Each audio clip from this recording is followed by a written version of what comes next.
O enredo começa com uma cena caótica, e um grupo de pessoas observa de longe enquanto chamas imponentes queimam e pássaros voam.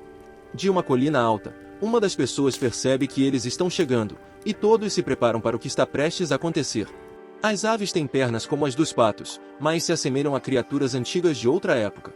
No chão, monstros gigantes aterrorizantes estão correndo em direção a eles com grande fúria, procurando alguém para acabar com suas vidas. Surgem várias espécies de monstros, parecidos com pássaros e criaturas terrestres que se parecem com humanos e até búfalos.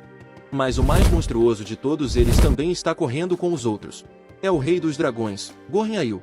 Uma das pessoas olha para a cena diante de seus olhos e conclui que o ninho do centauro caiu. Não há nada que eles possam fazer porque os cavaleiros Signas, a resistência, os caçadores de cruzes, os aventureiros e os 6 heróis, antes vistos como faróis de esperança, perderam suas vidas. Essa esperança se foi.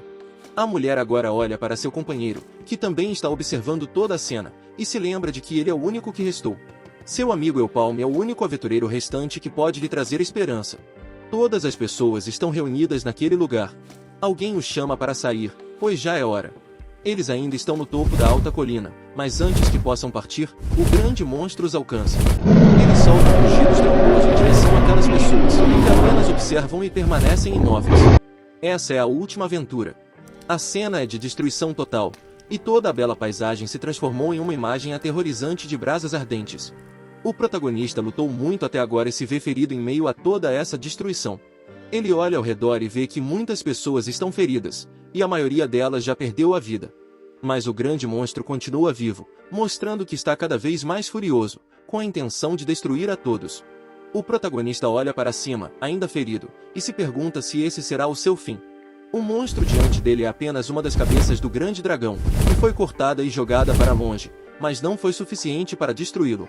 Ele olha para o grande dragão e percebe que a cabeça que cortou está se regenerando e, naquele momento, ele se pergunta se tudo foi em vão. O grande dragão se volta para ele e solta um rugido poderoso como uma folha gigantesca. O protagonista tem pouca força, mas ainda consegue abrir os olhos e olhar profundamente nos olhos do dragão. Mas ele está determinado a desistir, acreditando que esse é o seu fim. Finalmente, ele cai no chão, concluindo que esse será o fim do mundo e também o fim de sua aventura. Ele está desesperado, cerrando os punhos e batendo a mão com força contra o chão. Sua esperança se foi, embora ainda ferido, ele usa a pouca força que lhe resta para declarar sua revolta. O protagonista está desesperado porque tudo acabará assim, e ele está indignado com a situação. Ele se lembra de todos os seus amigos que perderam a vida nessa batalha. O primeiro foi seu amigo Philip, esmagado pelo grande dragão. Seu outro amigo, Jaden, também tentou lutar contra todos os monstros, mas acabou perdendo a força e a vida. Seu amigo Alexis lutou bravamente contra todos os monstros para tentar salvar o protagonista, mas não conseguiu sobreviver. O protagonista recorda o olhar de todos os seus amigos e lembra que todos eles se sacrificaram para vencer essa luta. Em seguida, ele solta um grito de desafio, incapaz de acreditar que tudo isso realmente aconteceu. O protagonista estava deitado, mas decide se levantar e se recusar a aceitar essa situação. Ele observa cuidadosamente o enorme monstro que acabou com a vida de todos os seus amigos. O grande dragão está voando para longe, mas o protagonista tem certeza de que isso não terminará aqui. Ele então reúne as forças que lhe restam e tenta invocar seu poder em uma última tentativa de destruir seu inimigo. Ele ainda consegue emitir uma luz poderosa, mudando tudo ao seu redor. Nosso herói não se importa com o que acontecerá agora, mas deve tentar destruir o monstro que destruiu todas as esperanças. Naquele momento, ele estende as mãos, ainda feridas pela batalha. Mas algo acontece e ele ouve um barulho vindo em sua direção, fazendo com que ele se vire e veja o que está acontecendo. Um monstro gigante, Kewelk, percebeu que o protagonista havia se levantado mais uma vez para lutar e veio enfrentá-lo. Sua raiva é imensa e ele está determinado a destruir o protagonista de uma vez por todas. Em seguida, o grande dragão abre a boca, liberando sua luz incrivelmente forte. Esse poder corre em direção ao protagonista como um feixe rodopiante de luz radiante, atingindo-o e deixando questionando por que tudo tem que terminar assim. Mas, de repente, algo extraordinário acontece, e o protagonista fica perplexo. Ele se encontra em um ambiente completamente diferente, com as mãos amarradas, enquanto um homem o confronta. O homem olha para ele com superioridade e diz que um escravo deve saber seu lugar, enquanto o protagonista se pergunta para onde foi o monstro. Ele percebe que ainda está vivo e tenta entender o que está acontecendo agora. Ele olha ao redor e vê outras pessoas que também foram trazidas recentemente para esse lugar, percebendo que são habilidosas para masmorras de longa distância. Suas mãos estão amarradas, restringindo seus movimentos. Mas ao seu redor há muitas pessoas que parecem ser comerciantes, o que o faz perceber que está em um mercado de escravos. Ao avaliar a situação, o protagonista conclui que está ali para ser vendido a um dos comerciantes. Ele se lembra de que o mercado de escravos foi abolido há muito tempo, mas tem certeza de que se trata de um mercado de escravos. O homem encarregado de todos os prisioneiros continua provocando-os, e o protagonista estuda suas feições cuidadosamente. Ele se lembra que esse homem era o comerciante responsável por ele há 6 anos, quando ainda era um escravo. Ele faz uma pausa por um momento, observando a expressão arrogante do homem e franzindo a testa. Então, de repente, ele entende que está de volta ao passado. Mas o dono do escravo fica furioso porque o protagonista fica olhando para ele e decide enfrentá-lo fisicamente. No entanto, nosso herói continua observando tudo, concluindo que foi trazido de volta ao passado, exatamente quando estava enfrentando o grande dragão. Agora, ele é ferido pelo proprietário de escravos e está de volta ao ponto de partida de todas as histórias. Enquanto está sentado, sem ter muito o que fazer, o protagonista percebe que isso não parece muito real e se pergunta se tudo não passa de um sonho. Enquanto ele reflete sobre tudo, um grupo de pessoas se aproxima de sua jaula e uma delas menciona que os escravos podem ser usados como isca. O comerciante diz que os escravos estão em boas condições e que ele os capturou recentemente, e o comprador diz que levará 2. O protagonista arregala os olhos, percebendo que não precisa pensar muito para concluir que essa é sua segunda chance. Nosso herói está no meio de uma floresta e se agacha para pegar uma arma que está no chão. Ele encontrou um Fire Arrow Staff e afirma que não é uma habilidade ruim. Em seguida, ele coloca a arma sobre os ombros e diz que ela é perfeita para seu nível de habilidade atual. Mas ele admite que isso não é suficiente, pois um aventureiro deve ter mais do que apenas uma simples arma. Caso contrário, não haveria motivo para ele retornar àquele lugar. Ele examina a cena em que muitas pessoas perderam a vida e percebe que alguns homens escondem itens valiosos em seus sapatos. Um desses itens é um anel que ele acaba de encontrar e coloca em seu dedo. Esse é o anel telecinético, que tem uma aparência brilhante e encantadora. De repente, o protagonista ouve um barulho vindo em sua direção e imediatamente se vira para ver o que está acontecendo. Enquanto isso, os monstros estão escondidos na floresta, observando, prontos para atacar a qualquer momento. O protagonista sente a presença desses monstros e saca sua arma, imaginando se eles podem sentir o cheiro do líquido vermelho que corre em suas veias. Os outros não perdem mais tempo e decidem atacar o homem. Eles ficam furiosos e rapidamente atacam o protagonista para acabar com sua vida. Por outro lado, nosso herói tem pouco tempo para reagir e apenas uma arma para tentar se defender. O monstro é incrivelmente poderoso, e sua língua comprida é uma de suas armas mais fortes. Usando essa arma, o monstro se aproxima do protagonista e arranca a arma de suas mãos. Com grande força, ele destrói a arma em apenas um segundo. Nesse momento, o protagonista fica desesperado, perguntando o que ele fará agora para se defender. Então, ele decide fugir daquele lugar enquanto o poderoso monstro continua rugindo e o perseguindo. De repente, ele descobre uma arma poderosa que pode ajudá-lo nessa batalha, a Fire Arrow.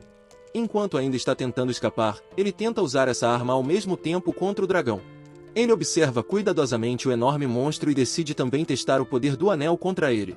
Uma flecha de fogo é lançada contra o enorme e poderoso monstro para enfraquecer sua força por um momento.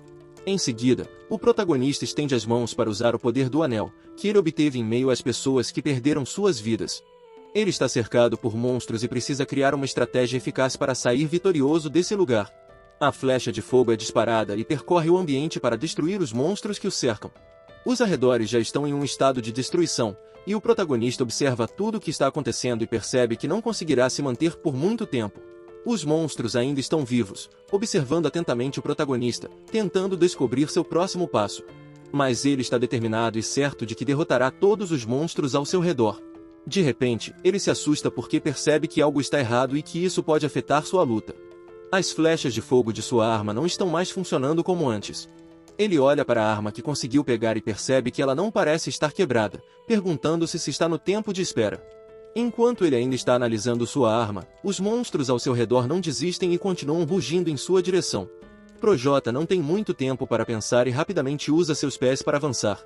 Ele vai direto em direção ao monstro para enfrentá-lo fisicamente, pois não tem escolha e não tem mais armas poderosas para usar no momento. Nosso herói consegue desferir vários golpes nos monstros gigantes que estão diante dele. Embora sua arma tenha perdido a potência, ele também usa os pés para golpear o monstro várias vezes. Com seu ataque final, ele manda o monstro voando para longe. Ele não desiste, mantendo um olhar atento ao seu redor, tentando ver quantos inimigos ainda restam para vencer a batalha. De repente, a arma em suas mãos recupera seu poder original e sua energia começa a reaparecer. O protagonista não tem tempo para pensar, pois está cercado por inimigos que tentam acabar com sua vida. Agora, com mais do que apenas sua força física, ele tem uma última chance de vencer. Então, nosso herói levanta a mão, pronto para lançar a flecha de fogo mais uma vez. Para ampliar o poder do ataque, ele também usa o poder do anel que adquiriu. O resultado é que, com apenas um disparo da poderosa arma, vários monstros são atingidos de uma só vez. O herói se levanta e examina cuidadosamente a área, verificando se seu objetivo foi alcançado. Ele vira a cabeça de um lado para o outro e percebe que todos os seus inimigos foram derrotados e jazem no chão. De repente, o protagonista ouve alguém, com uma voz fraca, chamando seu nome. Ele se vira e vê uma pessoa no chão, falando com ele, dizendo que ele não é um escravo qualquer. Ele fica chocado ao perceber que a pessoa que está falando com ele ainda está viva. A mulher, rastejando no chão e mal conseguindo se segurar, pergunta quem ele é, enquanto o protagonista percebe que ela teve sorte de sobreviver. Ela parece furiosa e levanta a cabeça para olhar diretamente nos olhos do protagonista. Ela o vê segurando um bastão, com o pulso brilhando, e se pergunta o que ele está fazendo com essas ferramentas. A mulher, indignada, continua perguntando ao protagonista como ele despertou esse poder se ele é apenas um escravo. Mas ele decide ir embora sem responder, deixando-a com suas perguntas, embora ela se recuse a parar de exigir respostas. Então, ela pergunta se ele planejou tudo isso e finalmente consegue chamar a atenção dele. O herói está sério, aparentemente tentando entender toda a situação antes de responder à mulher. A floresta fica em silêncio após a derrota dos monstros, deixando apenas o homem e a mulher vivos. Ele fica diante dela e pergunta se ela já terminou de falar, enquanto ela permanece concentrada, olhando para ele. Nosso herói afirma que ela não entendeu todas as suas ações. Ele diz que nada teria sido diferente, mesmo que ele tivesse planejado tudo, e que a vida de todos teria sido destruída de qualquer forma. A mulher não consegue acreditar no que está ouvindo e fica furiosa com o protagonista. Em seguida, ele ergue sua arma de flecha de fogo contra ela, declarando que despreza pessoas que usam escravos como isca. Após retornar da batalha, o protagonista caminha sozinho pelos portões da cidade onde mora. Ao vê-lo, os habitantes da cidade ficam chocados e não conseguem acreditar que ele tenha conseguido voltar. Ele caminha lentamente pelas ruas, passo a passo, sem se importar com as pessoas ao seu redor. Os outros estão olhando com admiração para o protagonista, perguntando-se como ele conseguiu voltar sozinho, sendo apenas um escravo de isca. Mas ele está determinado, sabendo que os dados foram lançados e precisa se apressar para evitar que o destino se repita. Ele se dirige a um prédio grande e importante da cidade. Ele olha para cima, observando cada detalhe do edifício, e está resoluto em sua decisão de prosseguir e conquistar sua liberdade. Todos os habitantes da cidade caminham ao redor do grande edifício, questionando se aquele escravo realmente voltou vivo da batalha.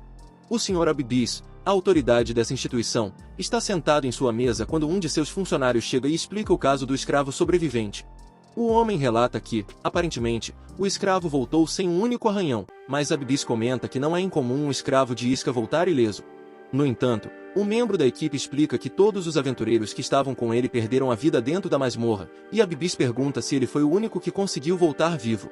O homem então afirma que isso é definitivamente estranho, especialmente porque o escravo não fugiu e conseguiu voltar para a cidade por conta própria. As pessoas reduzidas a escravos por causa de suas dívidas geralmente acabam como iscas novamente, mesmo que sobrevivam e retornem à cidade. Abibis conclui que o protagonista não fugiu porque sabe que não pode escapar de seu alcance tão facilmente, e a única saída é perder sua vida. Ele cruza os dedos enquanto fuma seu charuto, analisando toda a situação. Ele comenta que é assim que o Gafor Merchant Union lida com seus escravos. Abibis então pergunta ao seu funcionário por que ele precisa ouvir algo tão trivial, e o homem responde que há outro evento para relatar. Ele continua dizendo que o escravo desbloqueou o primeiro círculo, o que deixa Abibis em choque. Ele tenta confirmar a situação, perguntando se o escravo da isca já alcançou o primeiro círculo. Ele acrescenta que um escravo teria muitos sentimentos negativos contra o sindicato dos comerciantes, e se algo desse errado, poderia ser desastroso. Um membro da equipe confirma que, além disso, o escravo também solicitou uma alteração em seu contrato, e Abibis tenta entender sua intenção. O homem fica surpreso quando ouve seu empregado dizer que o escravo quer ser registrado como um aventureiro. Abibis fica furioso, gritando como um escravo sem direitos se atreve a fazer tal coisa, mas sua equipe o informa que o Sr. Haka ordenou pessoalmente que ele cuidasse disso. Nesse momento, ele fica ainda mais furioso e bate com as mãos na mesa. Enquanto isso, ele ouve seu funcionário mencionar que um executivo da União Mercante de Gafor está interessado nesse escravo de classe baixa por esse motivo. O homem continua furioso, afirmando que isso não pode ser, e se pergunta se o interesse do executivo é apenas por esse motivo. O funcionário então deixa a presença da Bibis, fechando a porta de seu escritório. O charuto ainda está sobre a mesa, parcialmente fumado, enquanto o homem fica perturbado com toda a situação. Ele anda de um lado para o outro em seu escritório, contemplando o caso do escravo de isca que agora deseja se tornar um aventureiro. Sob a Imperatriz Signas, o status de escravidão não deveria existir, mas isso é apenas uma conversa superficial, pois os humanos sempre foram escravos dos mesmos. Se os seres humanos não conseguirem pagar o que tomaram emprestado, eles devem compensar com trabalho duro. Essa noção foi criada pelo mundo das garantias, onde esses são chamados de escravos. O protagonista se tornou um desses escravos no dia em que seu pai, sua única família, perdeu a vida por causa de uma doença. O musgo negro é uma erva que o protagonista comprou da Merchant Union a crédito, mas eles aumentaram o preço várias vezes acima de seu valor real. O preço ficou tão alto que Projota acabou comparecendo ao tribunal, sendo cobrado por suas dívidas não pagas. Ele estava desesperado, enfrentando o juiz, acusado de não ter pago a quantia de 1000 meso no prazo. Assim, ele foi condenado a realizar trabalho igual a esse valor para o sindicato dos comerciantes. Assim, ele foi explorado por 6 anos inteiros pelo sindicato, forçado a trabalhar contra sua vontade. Agora, ele está diante de Abibis, pois chegou a hora de buscar sua vingança. Nosso herói, Eupalme, inicia a conversa enquanto tenta se lembrar de que esse homem é o braço direito de Hakan, um dos executivos da União Mercante. Enquanto toma um gole de sua xícara de chá, Abibis menciona que já recebeu o relatório sobre o protagonista, então ele vai direto ao ponto e pergunta se Eupalme quer modificar o contrato. Ele então coloca a xícara de chá sobre a mesa para iniciar a conversa. Com um olhar pouco amigável, ele afirma que mudará o contrato do protagonista para um contrato de aventureiro de nível F.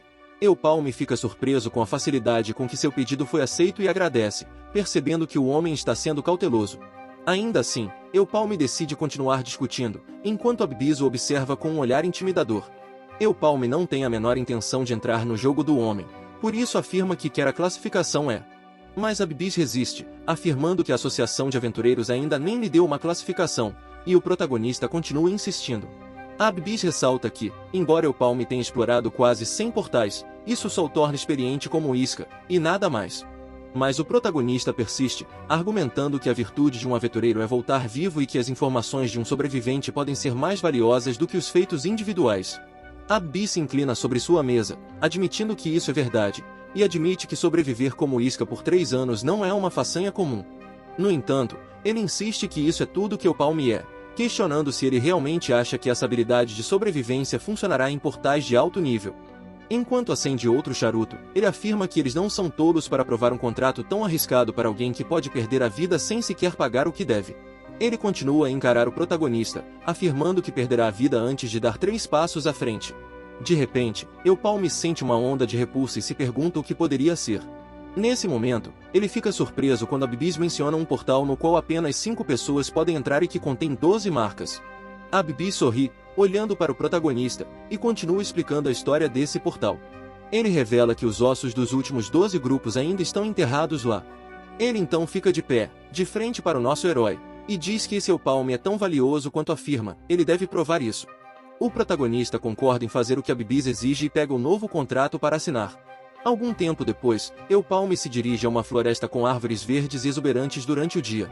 Ele está com um grupo de aventureiros que tem alguma experiência no que estão prestes a fazer. Shell, um tanque do grupo, é o primeiro a se apresentar a Eupalme, dizendo que já ouviu falar dele e que sabe que ele já foi um escravo de isca. Ele então afirma que não se importa com essas coisas, portanto o protagonista também não deve se preocupar, e o mesmo vale para seus companheiros. O protagonista olha para o grupo e diz que espera que eles possam trabalhar bem juntos. Um homem menciona que ouviu dizer que Eupalme pode usar magia de fogo. Eupalme confirma isso, e os 2 homens concordam que os magos não podem usar nenhuma magia elementar diferente daquela com a qual nasceram.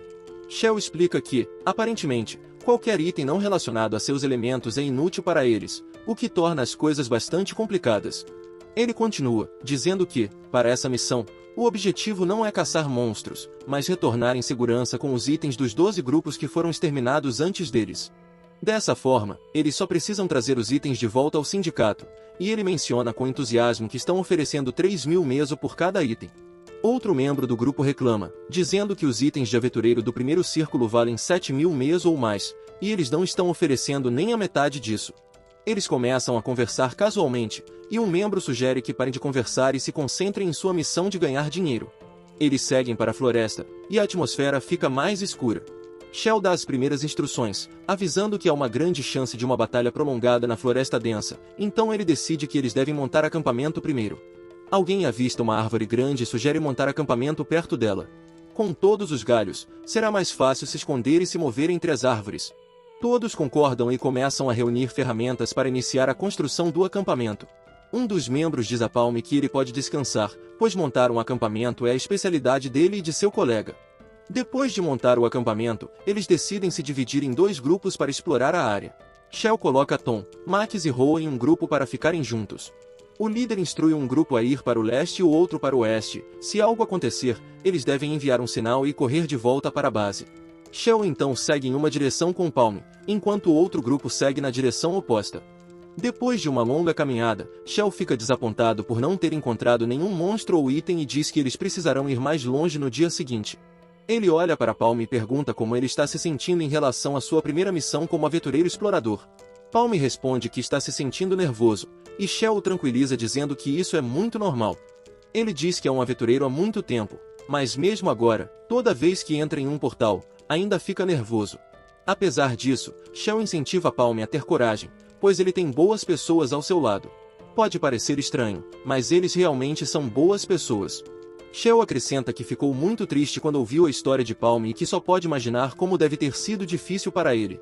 Ele está animado e se volta para Palm, convidando-o a se juntar ao seu grupo se ele se sentir confortável com isso. Mas ele percebe que o garoto está distraído, olhando para algo que encontrou bem na sua frente. Ele não estava falando sério sobre isso, então o Palm não precisa se preocupar. No final do dia, todos estão reunidos ao redor de uma fogueira, discutindo sua missão. Mas Shell os aconselha a parar de falar sobre o trabalho enquanto comem, porque eles sempre podem discutir o assunto no dia seguinte. O Palm não interage e permanece em silêncio enquanto come e bebe tranquilamente. Todos já foram dormir no acampamento e ainda é de manhã cedo.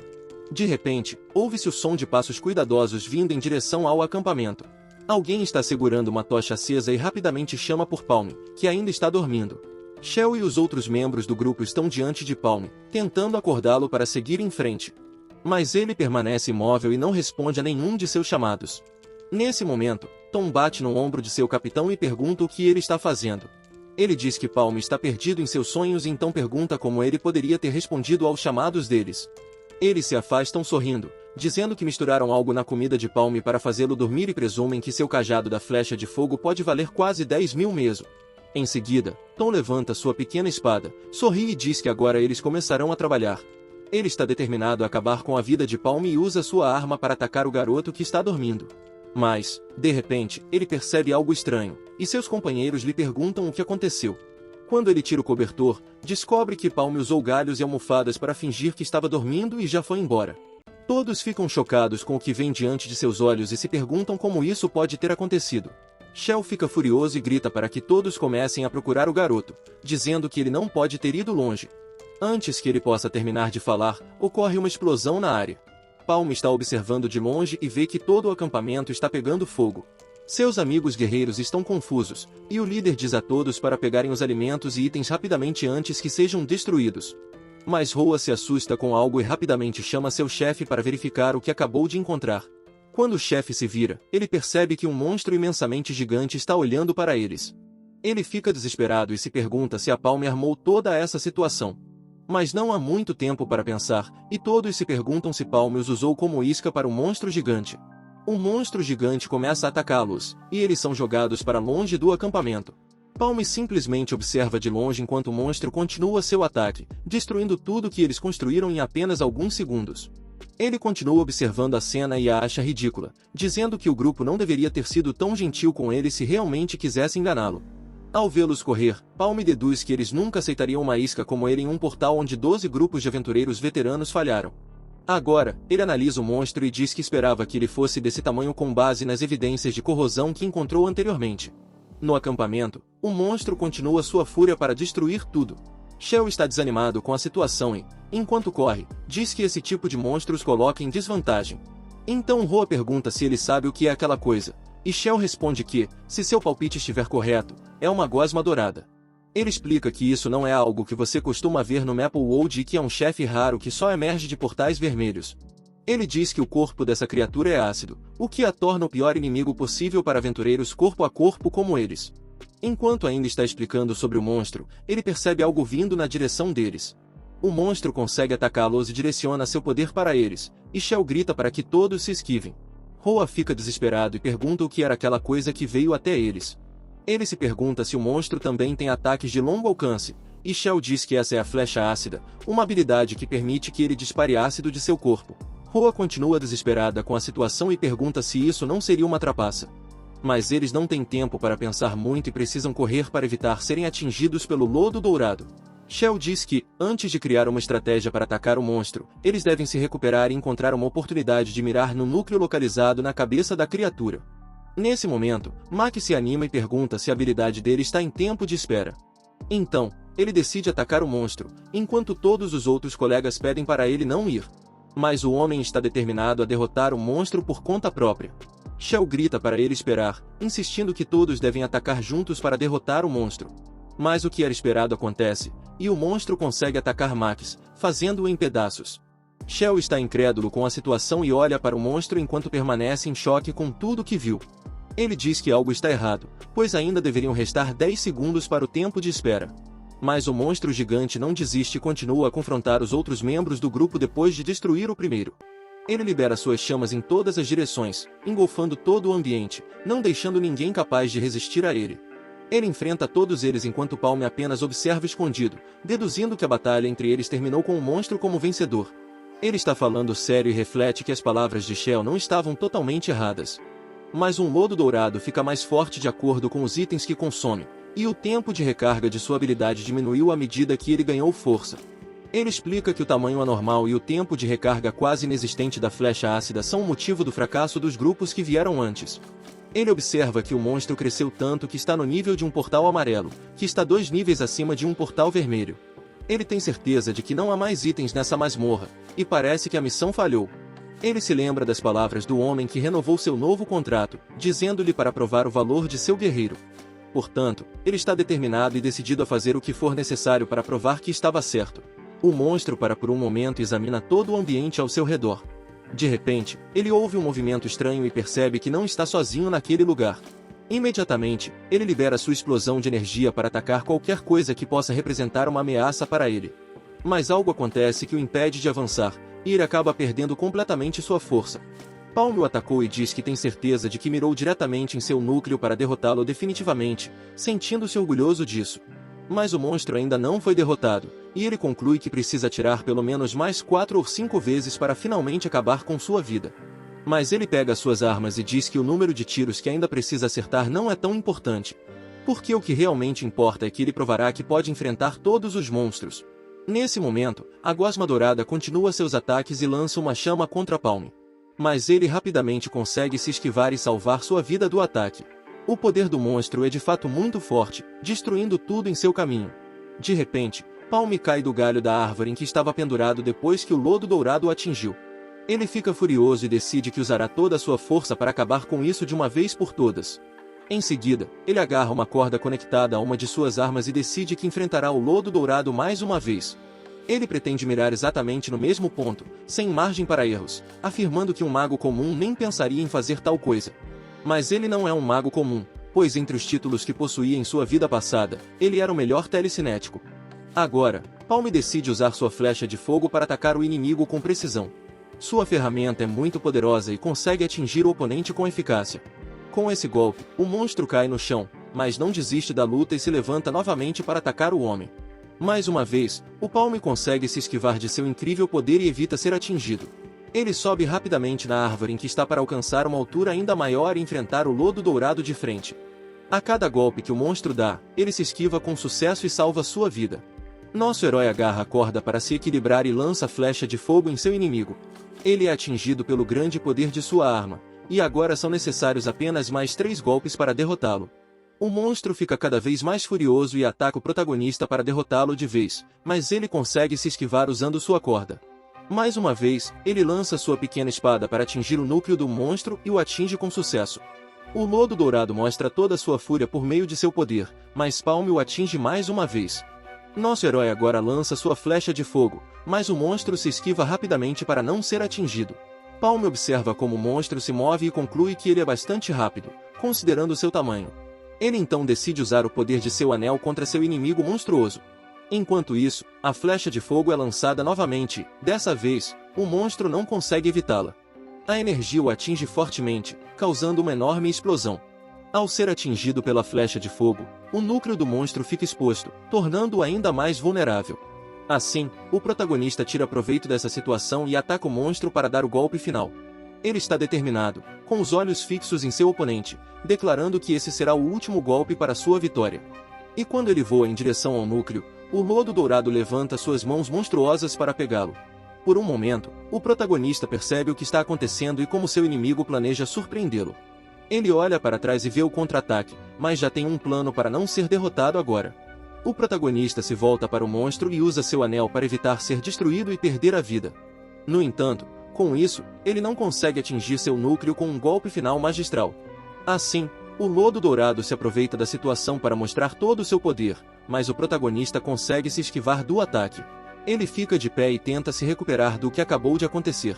Mas ele não desiste e rapidamente pensa em atacar novamente usando sua flecha de fogo. A flecha de fogo foi lançada e está indo em direção ao monstro gigante, enquanto Palme apenas observa de longe. Dessa vez, o monstro fica desesperado, sem tempo para reagir, e sua única opção é tentar se esquivar do ataque do inimigo. Palme observa de longe e percebe que o monstro está encurralado, e esse pode ser o ataque crucial para sua vitória.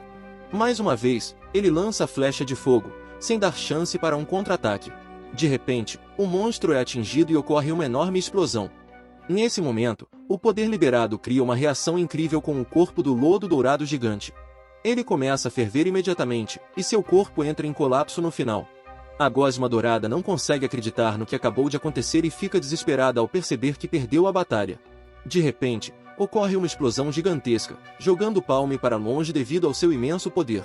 Partes do corpo do lodo dourado misturadas com o fogo da flecha do protagonista se espalham em todas as direções. A única alternativa que Palme tem é correr para evitar ser atingido por essa gosma. Nosso herói percebe que não conseguirá correr a tempo e decide usar sua arma com a corda para escapar mais rápido. Ele joga a arma fora no momento em que o resultado da explosão está prestes a atingi-lo. A corda se prende a um galho alto e distante, firme e pronta para puxar a palma. Em seguida, o protagonista sobe rapidamente no galho da árvore e percebe que quase perdeu a vida e que poderia ter sido atingido por aquela substância. Mas agora ele se sente aliviado e olha para trás, orgulhoso do que acabou de vivenciar naquele lugar. A gosma do monstro derrotado se espalha pela floresta, fluindo como um rio. Ele continua e ainda está queimando quando começa a baixar seu nível em direção ao solo. Nesse momento, Palme pode descer da árvore e colocar os pés no chão com firmeza, sem se machucar. Ele anda um pouco de um lado para o outro enquanto observa tudo ao seu redor. Mas, de repente, ele ouve um barulho vindo em sua direção e fica alerta para descobrir o que é. Quando ele se vira para ver o que é, Palme percebe uma luz vermelha vindo em sua direção e rapidamente estende as mãos para pegá-la. Rapidamente, o globo vermelho corre em direção à mão do nosso herói como se já pertencesse a ele. Ele pega o objeto e observa cuidadosamente como ele se move e o poder que emana. Ele brilha mais forte e parece aumentar sua potência a cada segundo que passa. É incrível como esse simples globo brilhante está se desenvolvendo e concedendo ao Palme um imenso poder. Em seguida, ele forma um escudo ao redor do nosso herói, que permanece imóvel em seu centro. Depois de algum tempo, ele retorna ao centro onde assinou o contrato e começa a falar com Abibis. Abibis olha para Palme com desconfiança e um pouco descontente, enquanto hesita em dizer algo por um momento. Ele olha para o protagonista e conclui que ele não está apenas se exibindo quando fala sobre suas habilidades. Mas ele observa que Palme voltou sozinho novamente sem os itens solicitados, então explica que o grupo era de caçadores amadores que planejavam roubar seus itens. Ele continua explicando que, quando saiu para evitar isso, o grupo encontrou o boss, e parece que todos perderam a vida. Abibis está incrédulo e pergunta se todos perderam suas vidas contra o monstro que encontraram. Quando Palme menciona que o monstro era uma gosma dourada, Abibis pergunta se essa coisa derreteu todos os itens dentro do portal, e Palme confirma. Então, Abibis fica furioso e diz que essa é uma perda que não pode ser ignorada, pois todos os itens alugados do Sindicato dos Comerciantes foram destruídos lá. Ele olha para Projota e pensa consigo mesmo que o fato de ele ter voltado vivo também é outro problema. Existem algumas regras comuns com relação aos portais. A primeira é que o número de entradas de pessoas é limitado pelo número marcado no pilar de entrada, após o qual ele é desativado. Também há limitações de entrada com base no nível de dificuldade, que é indicado por cores, e no nível dos círculos. Se alguém estiver acima do nível de dificuldade, não poderá entrar. Além disso, somente um portal pode ser usado por vez, e se alguém entrar, sobreviver e sair, o portal será destruído e não poderá ser usado novamente. Abbiss olha para o protagonista e diz que entende que só ele conseguiu sair vivo e também entende porque ele não pôde devolver os itens, pois eles derreteram. Mas ele afirma que, independentemente do motivo, ele falhou nessa missão de devolver os itens que solicitou. O protagonista o interrompe, dizendo que ele está muito impaciente e que ainda não terminou de explicar. Ele então diz que conseguiu pegar o lodo dourado e que o tem com ele. Abbiss não consegue acreditar e fica completamente surpreso com o que o protagonista diz. Em seguida, ele dá um sorriso orgulhoso, dizendo que consumiu a gosma dourada e mostra seu pulso brilhante. Abbiss está surpreso com o fato de ele ter conseguido 2 círculos e pergunta se o homem absorveu a pedra de mana do lodo dourado. Ele conclui que isso é suficiente para provar que é habilidoso bastante, e Palm exige a classificação prometida de... Mas ele fica completamente surpreso quando Abbiss diz que ele fará parte da classificação D, que é mais alta do que o que ele solicitou. Abbiss parece muito animado com o progresso do garoto e diz que, se trabalhar com ele, o tratará como um aventureiro de nível C. O protagonista concorda com toda essa discussão e assina o contrato. Normalmente, dar a classificação C a alguém que não está nem no terceiro círculo seria considerado tratamento preferencial. Os níveis de aventureiro são fortemente influenciados pelos círculos, que simbolizam o poder, e a diferença é claramente evidente. Mas Palm analisa que o Abbiss não parece normal, pois não se pode simplesmente subir em círculos absorvendo uma pedra de mana. Abbiss olha atentamente para o protagonista enquanto ele ainda está falando e observa que ele mencionou que era um instinto de sobrevivência.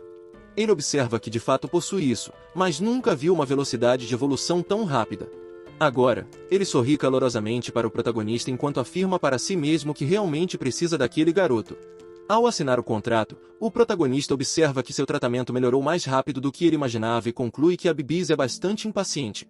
Nosso herói também se lembra de que não resta muito tempo até o primeiro ataque ao portal. Isso porque ele reunirá uma centena de membros de classificação vermelha em um só lugar. Esse é o primeiro grande evento que o Sindicato dos Comerciantes de Elite e as guildas estão observando, e o Sindicato dos Comerciantes de Gafor também deve estar bastante interessado. O protagonista analisa que não há nada de errado nisso porque ele também está com pressa e, enquanto isso, é uma boa ideia adiantar seus planos. Ele então se aproxima de Abbiss e diz que precisa de um favor, e o homem lhe diz para ir em frente e dizer o que quiser. O protagonista estende as mãos como se fosse pedir algo. Então, humildemente, ele pede ao homem que lhe empreste dinheiro. Por um momento, Abbiss hesita e olha atentamente para o nosso herói para tentar entender suas intenções. Ele continua a olhar atentamente para Palm e não está satisfeito com o pedido, achando que ele está indo longe demais. As pessoas dizem que o portal começou na Era dos Aventureiros. Mas, ao contrário do que muitos acreditavam, era uma armadilha preparada pelo Mago das Trevas, razão pela qual muitos aventureiros perderam suas vidas nos portais. Isso fez com que todo o potencial futuro do Maplewood desaparecesse. Depois disso, o último dia chegou para aqueles que atravessaram os portais, e todos perderam. Como sempre, Abbiss está fumando seu charuto enquanto observa a atividade externa de seu local de trabalho. Ele terminou a conversa com o protagonista e agora observa sair do local sem que ele perceba. Nosso herói conseguiu obter uma pequena quantia de dinheiro que ainda não é suficiente, mas é o bastante para começar sua missão. Ele observa que o portal para os 100 encontrados desta vez é de nível vermelho e somente aqueles com 2 círculos podem entrar. Normalmente, o Sindicato dos Comerciantes de Gapó só seleciona aventureiros com mais círculos, e eles investem em alguém como ele porque estão visando esse portal.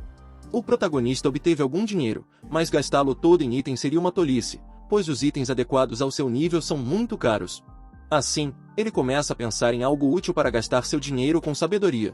Ele precisa de muito tempo para analisar antes que o protagonista decida entrar em um mercado. Ele olha para a placa na porta do mercado e percebe que se trata de um mercado de escravos, onde ele pode encontrar pessoas para serem vendidas. Ele olha com atenção e se pergunta se essa seria a melhor opção para gastar o pouco dinheiro que conseguiu obter do Abbiss. Então, um dos vendedores o cumprimenta, diz que ele deve ser um aventureiro e que o guiará em suas compras de agora em diante. O protagonista observa tudo ao seu redor e vê os compradores avaliando os prisioneiros enquanto os vendedores tentam negociar da melhor maneira possível. Enquanto ele ainda está observando tudo o que está acontecendo ao seu redor, o vendedor lhe pergunta que tipo de companheiro ele está procurando. Mas nosso herói afirma que não quer nenhum dos dois, mas que está procurando alguém específico. O vendedor fica surpreso e tenta procurar opções para satisfazer as necessidades de seu novo cliente. Em seguida, ele o leva para o campo de punição, que é o local para punir aqueles que se comportam como a pessoa que o protagonista está procurando. Eles continuam percorrendo o campo de castigo passo a passo. Em um determinado momento, o vendedor para por um momento e apresenta um de seus prisioneiros ao nosso herói. Ele pode observar que o prisioneiro tem os braços presos com correntes fortes. O vendedor hesita por um momento e parece ter medo do cara que está preso. Ele olha para o protagonista e pergunta se ele tem certeza de que quer aquele cara e tenta avisá-lo sobre algo, mas ele interrompe e diz que já está ciente. O homem tem seus braços e pescoço acorrentados e parece furioso com a situação. Nosso herói olha profundamente em seus olhos furiosos e afirma que ele é a pessoa que estava procurando. O fim da vida de um determinado indivíduo acelerou a destruição do mundo em sua vida anterior. A heroína de Axé, Aran, acabou sendo destruída por outra pessoa que pôs fim à sua vida. E o autor do crime não era outro senão o único aprendiz que ela teve em sua vida. Ele é Dibo, o destruidor de heróis, e esse foi o incidente que marcou o início do fim. Enquanto Palme ainda está observando o prisioneiro, o homem pergunta se o protagonista veio buscá-lo. Mas o homem furioso diz que acha que ele não o conhece e o manda ir embora. O vendedor se sente constrangido e pede desculpas ao protagonista, dizendo que o estado mental do prisioneiro é um pouco delicado. O protagonista olha para ele e percebe que ele é bastante rude e trata os aventureiros dessa forma, mesmo sendo um escravo. O vendedor admite para seu cliente que há outros cães loucos como ele naquele lugar. Mas nosso herói sorri e conclui que ele não tem apenas uma personalidade forte, mas também uma grande habilidade. Ao seu lado, ele foi um dos poucos que ganhou atenção após o último dia, e às vezes eles eram comparados porque tinham características muito semelhantes. Mas havia algo entre eles que era muito mais semelhante do que qualquer outra habilidade. O protagonista pergunta quanto ele custa, e o prisioneiro responde que ele parece ser um jovem mestre de uma família rica e pergunta se ele pode pagar o que ele pedir. Em seguida, o prisioneiro sorri, olha para ele e diz que ele vale 1 milhão de meso, perguntando se o comprador concorda com isso. Naquele momento, nosso herói se lembra de que o que eles tinham em comum era o fato de que ambos precisavam desesperadamente de dinheiro. Isso se deve ao fato de o prisioneiro ter uma irmã mais nova que sofre da doença do plasma negro. Nesse momento, o prisioneiro percebe que o cliente está hesitando e diz a ele para ir embora se não tiver o dinheiro. Mas, em seguida, o protagonista abre sua bolsa para tirar o dinheiro que recebeu de Abibis. O prisioneiro mal pode acreditar que ele realmente o comprará pela quantia que exigiu. Palme segura o dinheiro em suas mãos e o mostra ao homem, pedindo que ele confirme a quantia de 1 milhão de meso. Enquanto isso, tanto o prisioneiro quanto o vendedor ficam surpresos quando o protagonista saca o dinheiro para pagar o preço. Nesse momento, o prisioneiro hesita por um instante e teme o que pode vir a seguir em sua vida. Mas ele explica os termos do contrato, afirmando que será de 1 ano, com benefícios divididos em 7/3, e que ele terá prioridade na escolha dos itens que aparecerem no portal. Ao ouvir a proposta de seu comprador, o escravo fica sem palavras porque o homem não quer fazer um contrato de escravo, mas sim um contrato de membro do grupo. Palme já tem o contrato em mãos e o oferece para que o prisioneiro o examine mais detalhadamente. Mas o prisioneiro agarra o contrato de forma rude e avisa ao protagonista que não há mais volta. Ele morde o polegar para deixar sair o líquido vermelho que corre em suas veias. E, sem qualquer hesitação, ele marca o dedo no contrato, e o protagonista se pergunta se ele não está hesitando em assinar porque a vida de sua irmã está acabando. O Palme apenas sorri com o acordo feito e se sente satisfeito com a escolha. Em seguida, ele diz a Dibo que, assim que o contrato for assinado, eles irão direto para o portal, e o homem responde que deixe isso com ele. Nesse momento, nosso herói olha profundamente para o homem e diz que ele terá que provar seu valor. E Dibo apenas sorri e afirma que trabalhará com mais afinco do que qualquer outra pessoa que ele já tenha visto antes. Finalmente, eles chegam a um portal para iniciar sua primeira missão juntos. Mas enquanto caminham, algo incomoda Dibo, que rapidamente liga para seu chefe. Ele diz que está grato por ter comprado uma nova arma, mas afirma que normalmente usa uma espada longa e que eles deveriam voltar e trocá-la. Palme diz que, a partir de agora, ele usará um machado ao trabalhar com ele. Se ele não gostar, eles podem simplesmente encerrar o contrato. Logo eles chegam a um portal de nível vermelho com uma marca e um limite de 8 pessoas, e o protagonista diz que eles estão no lugar certo. Dibo olha em volta e pergunta onde está o resto do grupo, observando que seu chefe tem muito dinheiro e deve ter muitos bons membros. Ele menciona que eles poderiam usar um curandeiro porque lutar é importante, mas ter um curandeiro também é crucial. No entanto, O protagonista apenas olha para ele com seriedade. O servo tenta argumentar um pouco mais, mas hesita por um momento. Ele admite que ficou assustado sem motivo e diz que não precisa se preocupar com os outros membros, pois eles são suficientes. De repente, o protagonista aponta para seu criado, que parece confuso com essa ação. Os dois continuam se encarando enquanto nosso herói continua apontando para Dibo, que permanece perplexo com o que está acontecendo. Mas, por um momento, ele admira a ideia de que pode estar entendendo o que seu mestre quer dizer. Nesse momento, o protagonista o empurra para dentro do portal, dizendo que eles não devem perder tempo e que precisam começar a trabalhar logo. Dibo fica desesperado quando percebe que não teve escolha e foi jogado diretamente no portal. Assim, ele cai no espaço como um raio que emite luz em todas as direções. Ele continua frenético, ainda esparramado no chão, enquanto seu mestre se aproxima dele. Dibo pergunta se o protagonista é louco por fazer um portal para 8 pessoas com apenas 2 pessoas, dizendo que há um limite para a loucura, e ele o ultrapassou. Ele olha diretamente nos olhos do nosso herói e diz que, além disso, precisa usar uma arma que não está acostumado a usar. Mas ele fica ainda mais desesperado quando percebe algo estranho ao seu redor. Há vários tocos que foram despertados, que são tocos de árvores que se transformaram em vários monstros. Dibo se levanta, furioso, dizendo que estragou tudo por causa de sua gritaria e que esses monstros são conhecidos por seus troncos duros, nos quais espadas e lanças não conseguem penetrar. Quando Dibo assume uma postura de ataque, o protagonista diz a ele para sair do caminho e avança. Mas o homem está com medo e diz a seu chefe para esperar, pois é muito perigoso atacá-los de frente. No entanto, nosso herói não espera e ativa suas flechas de fogo, conseguindo acertar os monstros à sua frente. Dibo fica completamente imóvel, maravilhado com a exibição diante de seus olhos. A habilidade de seu mestre pode atravessar todos os tocos sem nenhuma dificuldade. A flecha de fogo passa por todos eles, não deixando sequer um espaço para que possam se defender. Para o nosso herói, derrotar todos esses monstrinhos é uma missão muito fácil de vencer. Eles não conseguem resistir ao poder da flecha de fogo e logo são derrotados. Depois de acabar com seus oponentes, o protagonista se volta para Dibo e diz que é decepcionante pensar que ele agiria dessa forma assim que eles entraram no portal. Ele diz ao homem para não agir daquela forma novamente, enquanto Dibo se pergunta quem é esse homem. A noite caiu e a lua ilumina toda a cidade enquanto algumas pessoas realizam uma reunião importante. Uma mulher sentada no chão diz que eles ainda estão ganhando tempo para o plano, mas já capturaram as pessoas que enviarão. Mas alguém está calmamente levantando uma taça de vinho enquanto pondera sobre o assunto. Em seguida, alguém pergunta se ele tem permissão para prosseguir com a missão. O homem simplesmente olha para o lado com superioridade e afirma que sim. Nesse momento, a mulher se curva diante dele em um sinal de reverência, como se estivesse diante de um rei. Ele observa calmamente toda a cena enquanto toma um gole de sua taça de vinho. Ele parece determinado e afirma que tudo será feito de acordo com os desejos da pessoa. Em seguida, ele revela seu objetivo, que é levar a liberdade ao Maplewood. Enquanto isso, Palm e Dibo ainda estão no início de sua jornada pelo primeiro portal, e o protagonista derrotou todos os primeiros monstros que apareceram. Em seguida, Dibo reúne todas as pedras que conseguiu encontrar, totalizando 27, e as mostra ao seu chefe. Nosso herói ouve essa informação e chama seu servo para continuar caminhando. O sol está escaldante, e não há sinais de nada além dos dois naquele lugar desolado. Enquanto caminham, Dibo analisa que achava que nosso herói era apenas um maluco, mas estava enganado e nunca tinha visto ninguém usar uma flecha de fogo como aquela. O homem está feliz em acompanhar nosso herói porque acredita que ganhará muito dinheiro com ele quando, de repente, o protagonista encontra algo. É outro grupo de tocos que está completamente adormecido no momento.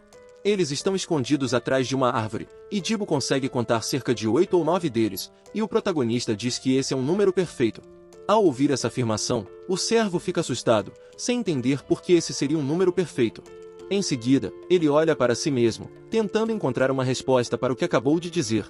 Em seguida, uma pedra cai no meio dos monstros, fazendo com que eles acordem automaticamente. Mas, nesse momento, Dibo aparece, desferindo um ataque surpresa sobre os monstrinhos. Ele consegue derrotar o primeiro toco e usa seu machado para dividi-lo ao meio. Os outros companheiros abrem bem os olhos, diretamente para Dibo, preparando-se para enfrentá-lo. O homem percebe que terá de lutar sozinho contra todos eles e lamenta o fato de nunca ter usado esse tipo de arma antes. Ele afirma que, mesmo que eles tivessem 10 vidas, não seria suficiente para derrotar todos aqueles monstros e murmura contra seu chefe. O protagonista observa de longe enquanto o homem luta e diz que é óbvio que ele só usou espadas a vida inteira, pois não está se movendo da maneira correta. Mas ele diz a si mesmo que logo o homem perceberá que o machado é a arma que o tornará mais forte. Ele sabe, sem dúvida, que o homem é talentoso, pois é o único aprendiz escolhido pelo herói do machado, Aram. Os monstros continuam atacando Jibo com todas as suas forças para destruí-lo. Mas ele rapidamente usa sua arma e consegue atingir todos eles de forma espetacular, surpreendendo-se até mesmo com sua habilidade. Ele então percebe que o machado tem um alcance muito maior e mais confortável do que uma espada e, depois de se acalmar, começa a senti-lo mais leve em suas mãos. Mais uma vez, ele ergue o machado para derrotar todos os seus oponentes com maestria. Ele balança o machado em todas as direções, movendo-se rapidamente com grande concentração. E assim, ele enfrenta cada monstro, um a um, usando apenas a arma que segurou em suas mãos pela primeira vez. O protagonista observa que o homem aprendeu a técnica muito rapidamente e ainda não despertou um círculo, mas já é forte o suficiente. Quando termina de enfrentar seus oponentes, Jibo é surpreendido por algo inesperado que acontece. Todos os pássaros estão voando porque está ocorrendo um terremoto, e todo o solo está tremendo. As rochas estão se deslocando e jogando pedras em todas as direções. Mas, na realidade, algo está emergindo da incrível montanha em frente ao homem. Ele mantém os olhos fixos para entender o que está acontecendo, mas continua assustado.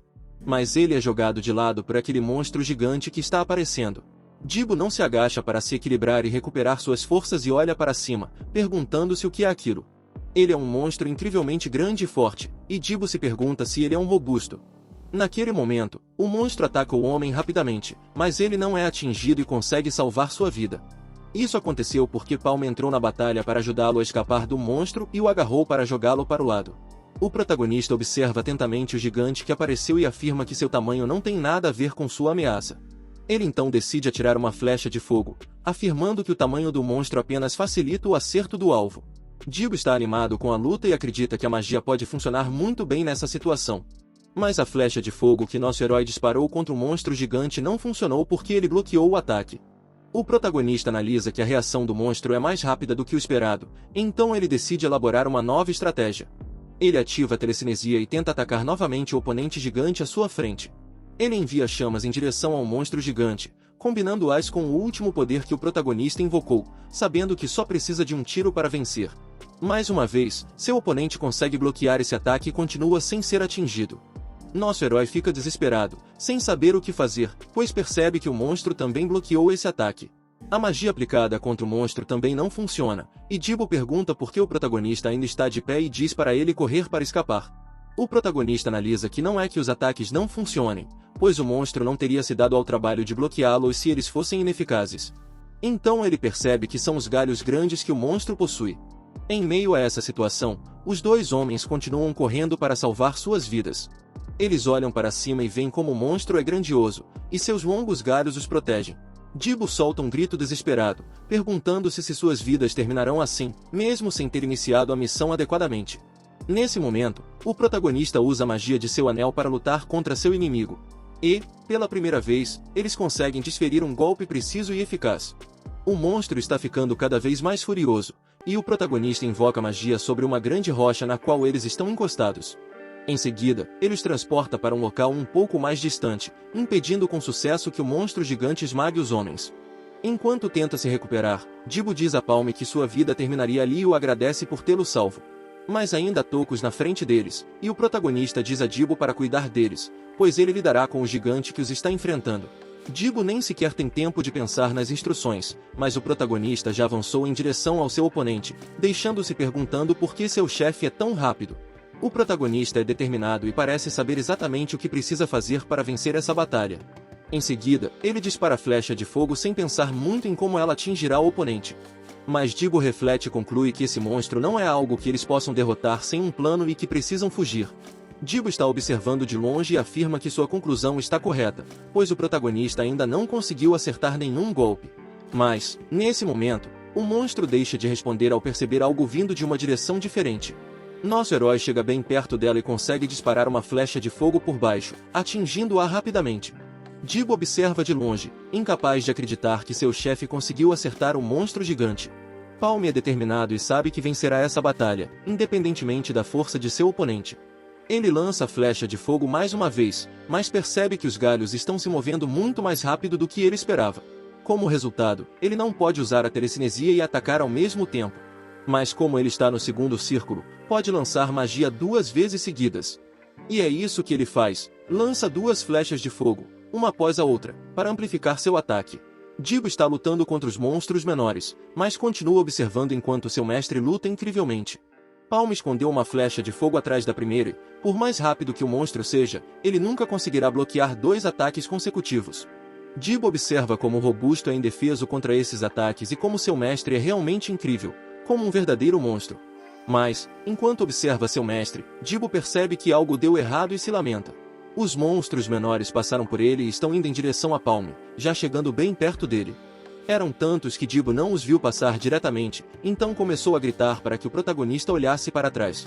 Mas, rapidamente, ele consegue atingir os monstros menores com a flecha de fogo sem sequer se mover. Então, o protagonista olha para trás e pergunta se Jibo não consegue lidar nem com esses pequenos monstros. Mas o robusto ainda não desistiu, ele abre bem os olhos novamente para atacar o protagonista. Ele está mais furioso do que nunca e determinado a esmagar nosso herói para acabar com sua vida. Mas ele consegue escapar mais uma vez e se esquiva rapidamente do oponente. O robusto continua com seus ataques consecutivos e move seus galhos para atingir o protagonista, que continua se esquivando. Mas, de repente, nosso herói fica paralisado ao perceber que não conseguirá escapar da próxima investida do monstro. E, antes que ele possa esperar, seu servo Jibo agarra seu ombro para empurrá-lo e salvar sua vida. Ele é determinado e consegue salvar seu mestre cortando o galho do tronco. Jibo coloca os pés no chão e vai em direção ao monstro para enfrentá-lo e ajudar nos ataques. Por um momento, ele parediza ao mestre que acabou de salvar sua vida, portanto, seria melhor que ele retirasse o que disse sobre ele. O protagonista simplesmente sorri, satisfeito com a atitude de Jibo, pois percebe que Jibo está evoluindo em seu treinamento. Ele concorda com Jibo e diz que finalmente está se tornando útil para essa batalha. Naquele momento, os dois homens decidem unir suas forças para acabar com o monstro gigante de uma vez por todas. Jibo e Palm correm em direção ao monstro, usando todas as suas habilidades para tentar derrotá-lo. Nosso herói dispara rapidamente duas flechas de fogo em sucessão para confundir o robusto. Assim, ele consegue cortar um dos galhos do monstro após a grande explosão causada por seu ataque. Mas o monstro abre seus olhos negros e intensifica sua fúria contra os homens. Mais uma vez, ele balança os galhos restantes de um lado para o outro para lançar um novo ataque. Jibo também não está parado, ele corre em direção ao monstro com sua arma na mão. Ele balança o machado habilmente de um lado para o outro, coordenando seus ataques com os do nosso herói. Outro galho do monstro é derrubado pela flecha de fogo lançada por Palm. O protagonista permanece alerta e olha atentamente para seu oponente para planejar sua próxima estratégia de combate. Apesar de ser um monstro enorme, Junpei fica desesperado quando percebe que está sendo atacado pelos dois lados ao mesmo tempo. O protagonista avisa seu servo que ele atacará pela direita, e Jibo responde que se responsabilizará pelo lado esquerdo do monstro. Assim, Jibo pega seu machado e começa a cortar com habilidade os galhos restantes em um lado do monstro. Do outro lado, nosso herói também está lutando com seu anel e a flecha de fogo. Jibo não consegue ficar parado e corre desesperadamente em busca de sua vitória nessa batalha. Ele está rodeando o monstro gigante com o machado embutido em seu corpo maciço. Ele não desiste e sobe no corpo de Junpei para alcançar os galhos mais altos, deixando-o sem chance de se defender. Mas antes que ele possa esperar ou até mesmo ter a chance de se defender, ele é brutalmente atingido pelo monstro gigante. O líquido vermelho de suas veias começa a sair de sua boca e nariz, mostrando o grave ferimento que ele sofreu. O monstro sorri e comemora o golpe que deu em Jibo, que cai livremente de uma grande altura. Mas uma grande pedra, imbuída do poder do protagonista, é convocada para ajudá-lo a sair dessa situação. Jibo consegue se agarrar à pedra, firmar os pés e evitar cair no chão. Mas logo ele perde o equilíbrio e cai novamente sem nada para se segurar ou firmar os pés. Nesse momento, o protagonista usa todo o seu poder e analisa a situação, afirmando que isso está se tornando muito problemático. Ele invoca várias pedras gigantes ao mesmo tempo para salvar a vida de seu servo Jibo. Finalmente, Jibo consegue se agarrar firmemente a uma dessas pedras e tenta se recuperar do ataque que recebeu. Mas o monstro não para de atacar e balançar seus galhos, então ele precisa continuar se esquivando dos golpes. Ele acha que não pode escapar dessa situação, mas tem a brilhante ideia de pular de uma pedra para outra até conseguir escapar. Nesse momento, o protagonista também ajuda na luta com flechas de fogo que envolvem todo o corpo do monstro gigante. O monstro está furioso e olha para os homens que o atacam, incapaz de acreditar que eles ainda estão resistindo aos seus golpes. O protagonista grita com Jibo para acabar com ele rapidamente, e o homem não poupa esforços para usar seu machado contra o monstro novamente. Finalmente, ele dá um golpe preciso que incorpora o machado ao corpo de Junpei. O machado perfura um dos olhos do monstro gigante, que agora grita de dor. Agora, Jibo decide soltar o machado para que seu golpe continue a funcionar e ferir o olho do monstro. Em uma nova tentativa, o monstro libera seu poder, mas não consegue mais mirar bem o suficiente para atingir os homens. Naquele momento, Jibo se agacha e fica olhando atentamente para ver se o monstro vai cair dessa vez e desistir da batalha. Mas Junpei consegue se segurar um pouco mais, desafiando os homens a continuarem a luta. Agora, Jibo usa o incrível poder de suas mãos para recuperar sua arma novamente. Esse poder atinge seu machado, que ainda está perfurando o olho do monstro gigante. Ele puxa a arma usando o poder luminoso que lhe permite movê-la mesmo estando longe dela. Então, Jibo invoca sua arma mais importante a partir de agora, que será crucial para a vitória. Ele se posiciona em uma postura de luta e diz ao oponente para se preparar agora. Ele tem uma fúria diferente em seus olhos e busca vingança pelos golpes que recebeu, logo avisando o monstro que é hora da sobremesa. Ele começa a golpear o monstro como se não houvesse amanhã, continuando os ataques a cada segundo. A ferida do monstro está crescendo, e Jibo não desiste de seu objetivo de destruí-lo. Mas, de repente, ele recebe um contra-ataque inesperado e é arremessado para longe do rosto do monstro. Ele cai um pouco mais longe do que antes, mas consegue se firmar no chão sem se machucar.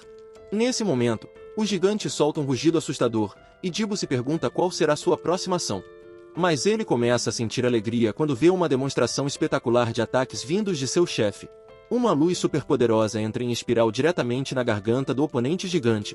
Uma bola de fogo entra no monstro e pode produzir um resultado realmente fatal. Assim, todo o corpo do monstro é envolto em chamas e ele começa a ser destruído de uma vez por todas. O protagonista se aproxima de seu servo e diz que ele fez um bom trabalho enquanto permanece agachado, recuperando-se do que aconteceu. Nosso herói observa atentamente enquanto o monstro é derrotado e se sente orgulhoso por ter vencido essa batalha. Jibo está um pouco machucado, mas olha para trás e diz ao seu chefe que também fez um bom trabalho. Finalmente, o monstro cai no chão e é derrotado para sempre, enquanto os dois homens simplesmente observam.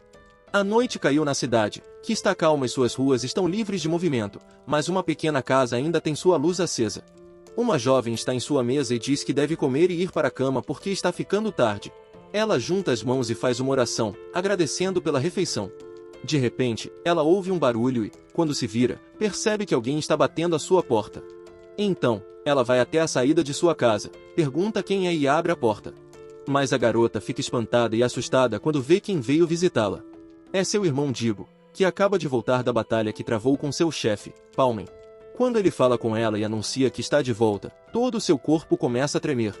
A menina está emocionada e não consegue acreditar que seu irmão ainda está vivo e que conseguiu voltar para casa. Então, ela não hesita e corre até o irmão para lhe dar um abraço apertado enquanto o recebe de volta. Durante a mesma noite, há uma cabana construída como um refúgio no meio de uma floresta. Nosso herói está chegando a essa cabana enquanto volta da luta com suas armas ainda em mãos. Ele entra no local e observa cuidadosamente algo que considera importante. Ele está imóvel, parado, observando algo à sua frente. Uma fotografia de uma família feliz decora a prateleira da casa. Uma pessoa idosa está dormindo tranquilamente na cama, e é essa pessoa que o protagonista está observando agora. Ele olha novamente para o homem com um olhar hostil e está determinado. Em seguida, ele decide usar magia em sua arma, que começa a emitir sua poderosa luz no ambiente. Agora, a cena é de destruição porque o protagonista simplesmente incendiou a cabana e destruiu tudo que havia dentro dela. E, ao sair do local da destruição, ele ouve os gritos dos que estão presos dentro da cabine. Em outro dia comum de trabalho, Abibis está ocupado com suas tarefas e percebe que algo está prestes a lhe trazer problemas. Ele vê que o portal para o submundo está prestes a se abrir e se pergunta como deve organizar tudo, lembrando que o Lord Hakan estará no comando desta vez. Se ele falhar desta vez, todos os 10 principais sindicatos de comerciantes se concentrarão em limpar esse portal, o que seria um problema, pois ele possui itens importantes. Enquanto apaga seu charuto, Abibis afirma que isso não significa que será fácil passar por esse portal. As 3 irmãs, Natasha, do Sindicato dos Comerciantes Goldrich, são tão poderosas que é difícil acreditar que elas sejam apenas aventureiras do segundo círculo. Se analisarmos objetivamente, todos os 10 sindicatos enviarão suas melhores equipes, e o sindicato Gafor é superado por todos eles. Mas Abibis pega um jornal com uma foto de Palmen e diz que está um pouco hesitante, mas que ele pode ser uma boa escolha. Se você assistiu até aqui, deixe um like e comente parte 2. E também se inscreva em nosso canal. Te vejo no próximo vídeo. Até mais, pessoal!